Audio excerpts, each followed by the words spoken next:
शिवसेनेचे 2 वर्धापन दिन खरं तर साजरे होत आहे। वरळी डोम मध्ये शिंदेंच्या शिवसेनेचा वर्धापन दिन आहे, तर सायंच्या षण्मुखानंद हॉलमध्ये ठाकरेंच्या शिवसेनेचा वर्धापन दिन साजरा होतोय। दोन्ही गटाचे प्रमुख नेते, आमदार, खासदार या सोहळ्याच्या ठिकाणी दाखल होत आहे। थोड्याच वेळात मुख्यमंत्री शिंदे आणि उद्धव ठाकरे वर्धापन दिन कार्यक्रमा ठिकाणी पोहोचतील। तर आगामी विधानसभा निवडणूक डोळ्यासमोर ठेवत ठाकरे आणि शिंदे त्यांच्या कार्यकर्त्यांना नेमकं काय मार्गदर्शन करतात याकडे सर्वांचं लक्ष आता लागलेलं आहे।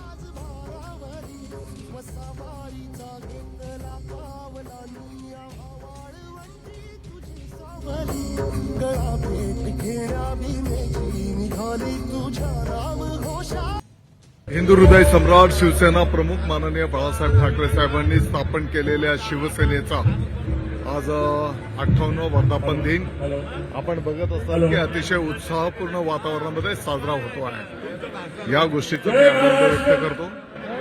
सर्व शिवसैनिकांना हार्दिक शुभेच्छा देतो। राजकारण म्हटलं तर भूमिका अनेक असतात, खूप साऱ्या भूमिका निभावाव्या लागतात। शेतकरी असेल, महिला असतील, बऱ्याचशे काही ऍडव्हान्टेज असतात, डिसएडव्हान्टेज असतात, त्याला समोर जायचं आणि जनतेला चांगलं द्यायचं हेच राजकारणामधून आतापर्यंत मी पाहिलेलं आहे।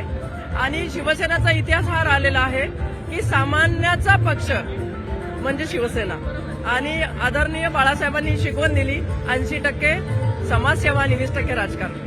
त्या धर्तीवर तर आम्ही काम करतोय। बाळासाहेबांची विचाराची शिदोरी पुढे घेऊन जात एकनाथजी शिंदे साहेबांनी दिल्लीवर भगवा फडकवलाय आणि पहिल्या स्ट्राईक रेटमध्ये 15 पैकी 7 जागा महाराष्ट्रामध्ये विजयी झालेल्या आहेत। महाराष्ट्रामध्ये बाळासाहेबांचा विचार जिवंत ठेवण्याचं आणि तो जागरूकपणे सामान्य माणसापर्यंत नेण्याचं शिंदे साहेबांनी जे व्रत हातामध्ये घेतलं त्याला यश येताना दिसलंय आणि साहेबांच्या नेतृत्वावर महाराष्ट्रानं शिक्कामोर्तब केलेल्याचं चित्र आहे। हातात कंगन असतील। वर्धापन दिनाचा सोहळा हा साजरा केला जातोय वरळीमध्ये शिंदेंच्या शिवसेनेकडून, तर ठाकरेंच्या शिवसेनेचा देखील षण्मुखानंद हॉल या ठिकाणी आता हा मेळावा होतोय। या शिवसेना प्रमुखांची जी उद्धवजींच्या नेतृत्वाखाली आणि महाराष्ट्रातील जनतेनं जिला मान्यता दिलेली आहे, स्वीकारलेला आहे, त्या शिवसेनेचा वर्धापन दिन आहे। आता गद्दार लोकांचं हे काही वर्धापन दिन आहे का? आत्ता पैदा झाले, 1.5-2 वर्ष झाले आणि ते 98वा मानतात। हे काय शिवसैनिक आहे का ते? एक नेता, एक पक्ष, एक निष्ठावंत आणि माझ्यासारख्या बाईंचा 41 पूर्ण, हा माझ्यासाठी 42 आहे।